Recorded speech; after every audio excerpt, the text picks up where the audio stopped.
Well, hello there, everyone. It is Saturday, April 30th of the year 2022. Yes, last day of April. That means tomorrow is Sunday, May the 1st, right? Yeah. So what do you do either today or tomorrow? I will tell you. This is what you got to do. Make it mandatory to you. If you're watching this video, it's mandatory. If you don't agree it's mandatory, unsubscribe, okay? And what you got to do is track your net worth.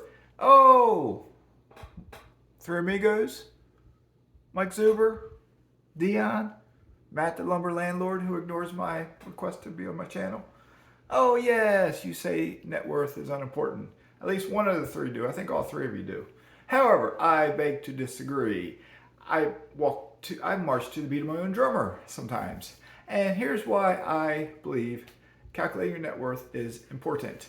Yes, you cannot, and I'll say this, you cannot live off net worth. And before I go any farther, I'm not a financial advisor. I'm not a CPA. I'm not an attorney. Okay? But you can't eat your net worth. You can't eat it. You can't eat cash either. You can't eat cash flow either. But you can use your cash flow to buy your groceries. Because I know you don't eat out at restaurants unless you're already financially independent. Correct? Correct. All right. So you need cash to buy your groceries. All right. So what is your net worth? Is that what you're asking me? What is your net worth? Your net worth is you add up all your assets, and there's a few variations on how people might agree or disagree with what the assets are. Personally, I say this.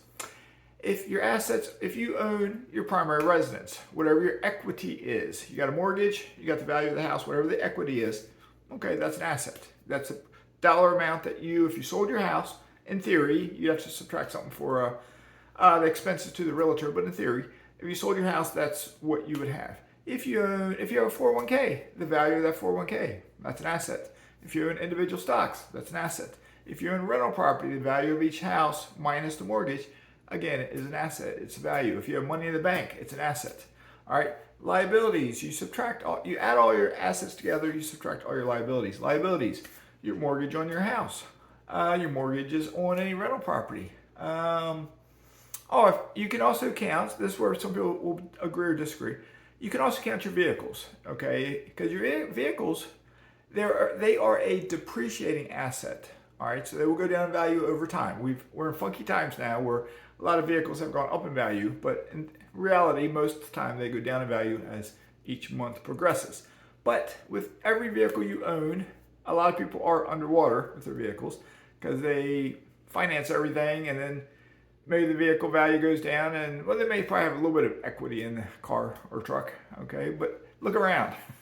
Society spends buku bucks on their cars. And what I say they're depreciating assets. However, if you were to sell your vehicle, pay off the vehicle loan, what would be left over? 5K, 10K, whatever it might be. That's an asset. That's money that you would have. So personally, I say you count that, all right? So what I did, I calculated my net worth today. I add to my net worth spreadsheet periodically throughout the month because it's extensive. And, because I got all these rental houses, I got mortgages. So every time I pay a mortgage, I update it on my spreadsheet so I keep track of it, et cetera, et cetera, et cetera. All right, so I want to rehash a few things here real quick, and then I'll get to what my net worth is. All right, with the month of April, I, as always, paid all my mortgages. It's either 20 or 21 that I pay. I always forget. I also got rent in on the majority of my houses, not all of them. I also have 3 houses that are being rehabbed at the moment. I got one house that is pending sale at the moment. I got another house that's empty that's pending the start of a rehab, but I need to finish one of those 3 houses first. 2 out of the 3 are taking longer than what I was expecting, and what I was told and what I was led to believe. So whenever one of them can get finished, then I can get a refinance to get some cash back. And then I can start rehabbing the empty house that I have that's pending rehab, okay? But I digress. So then I have a couple houses that are paid off. I have very, very, very, very, very little in stocks. I got a little bit in a 401k. I think they're in bonds. I have a tiny bit in crypto, but the crypto has just been steadily going down. I have oil drilling and mineral rights acreage, okay? So I got those investments. I got 2 self-directed IRA for myself and my spouse. So self-directed IRAs, if you have a Roth IRA, if you have a 401k, if you have a retirement plan, I encourage you to do something with it. If you have a 401k and the balances, say 50,000, are going up higher than that, I encourage you, it's up to you, but take a 401k loan and use that loan to buy a rental property. Okay, but watch a video I have before on 401k loans. It's easier said than done.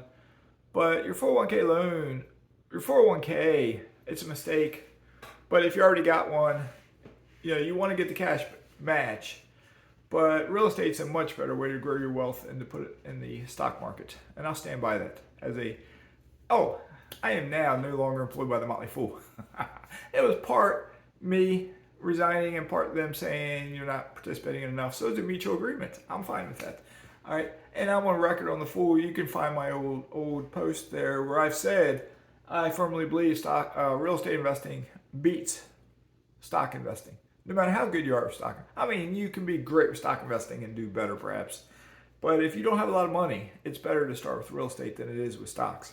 Okay? So getting back to net worth then, I calculated everything. My self-directed IRAs, I have rental house in both of ours, and we each have mineral rights positions in them. So we have rent coming into our self-directed IRA. I'm getting mineral rights income coming into both of our self-directed IRAs. I did just pay a big property tax bill on one of my houses in there, and they paid the whole shebang. It's like $1,900 some, which to me was high. So it's up in Northwest Indiana. High tax rate up there, I think. So anyway, my cash was down just a bit due to paying for 3 rehabs, due to my dock and my TCAT down there I paid about a third of the value. I paid about a third, about $6,000 what I paid. And over the next month, like in the month of May, I hope to complete all 3 rehabs. I'm guessing, from what I know, the one in Gary will finish quicker than the 2 in Chicago. It's a smoother operation. They're quicker at doing the work in Gary. I got a good team on the ground there. So anyway, once they get finished, what it means is I'm spending more money to rehab those 3 houses. But once the first one gets finished, I will look at doing a refinance of some sort and pulling some cash out and then getting a mortgage on the house. And we'll see how that all plays out. I'll keep you posted. And I have to do that with the one in Chicago, because I got a hard money loan through Kiavi, if you remember from an earlier video. And I need to finish the work in there so I can get a draw get reimbursed basically on the expense that I've paid. And then once it's done, get it inspected by the lender and do the refinance and get it into a 30-year mortgage, because I don't like paying this 9.95% interest rate on the hard money loan. All right. So with that being said, as the month progressed, I paid all my mortgages. We have one car loan.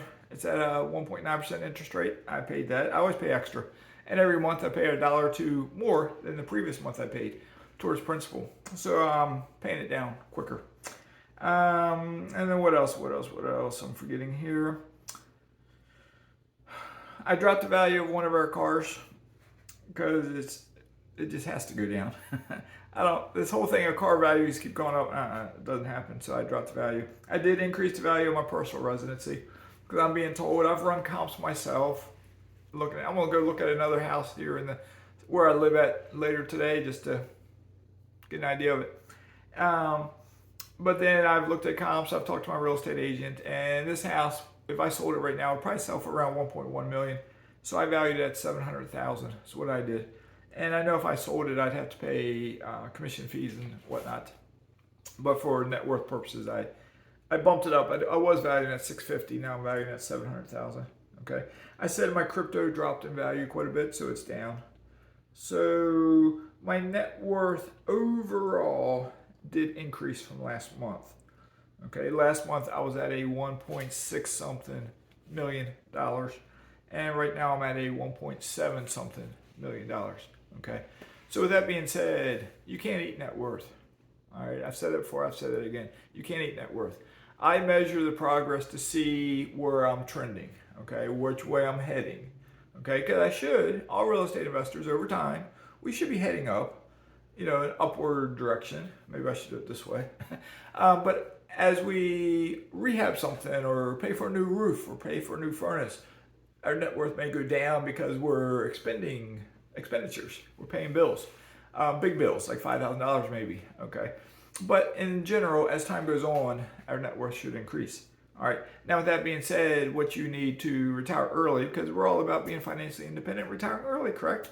We need cash flow.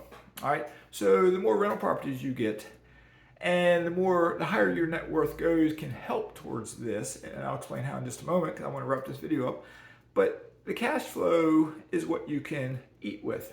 Okay. The cash flow is what you can pay your bills with. Okay. I'm thinking about buying a boat. I think I mentioned this in the video of the day. If I want to buy a boat, if I do get a loan for it, I'm going to make sure I have a new asset that I don't currently have that will give me monthly cash flow to pay for my boat. Okay. So if you're getting ready to buy a new vehicle, what asset is paying for your vehicle? If you're getting ready to do anything, what asset is paying for it? I got a Ring doorbell. It looks like someone might be walking towards my door, but it is what it is. I got to wrap this up. So anyway, calculate your net worth. The point of all of this is calculate your net worth. All right? Because it's a way for you don't have to blab about it on YouTube. It's a way for you to measure your progress. And by doing that, make yourself a spreadsheet. If you're younger than me, you know how to do it. If you're my age or a little bit older, check with a younger person. They'll teach you how to do it. Get yourself a spreadsheet and plug in the numbers every month. Update the numbers every single month and monitor your progress. Okay? Again, you can't eat it, but it's a way to measure progress. And at the same time, by doing that, you tend to your cash flow. You can figure out how to tweak, especially when you're beginning things and you're early in your progress. Okay?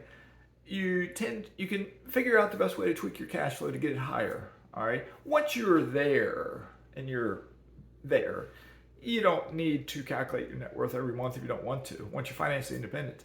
You do need to monitor your cash flow, though, because that's what you live off of. All right? Because some YouTubers are famous for saying, there's a couple I'm thinking of, a couple, not just one, there's several, that will say is you got to find your number that you live on. And once you get that number with your positive cash flow, boom, you're financially independent. It's not that easy. It is not. I'm going to beg to differ. Michael Zuber says that. Clayton Morris says that. And probably and others will say that. I disagree with them.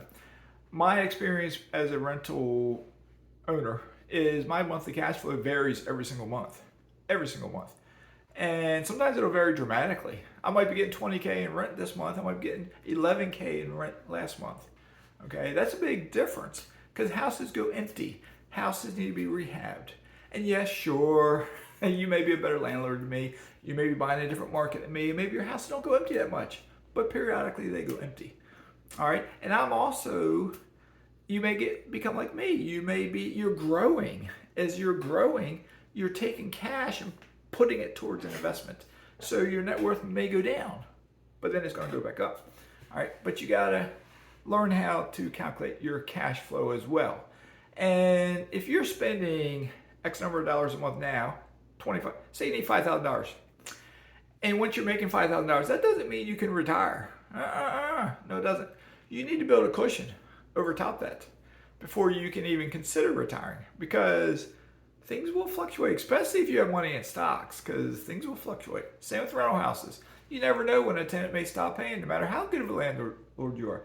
You just never know when a tenant may stop paying because they lose their job and they may refuse to get out. And even if you're in a landlord-friendly state, it can still take months to get them out. And meanwhile, you're paying the mortgage for months with no income coming in. Okay? And maybe when they do move out, they trash the place. Okay? That happens. No matter who you are or how good of a landlord you are, that will happen. All right? All right. So anyway, this is getting long again. I have a tendency to ramble too much. Hopefully you like this. Hopefully you got something out of it. I'm never telling you what to do. I'm sharing stories. Hopefully you learn from me.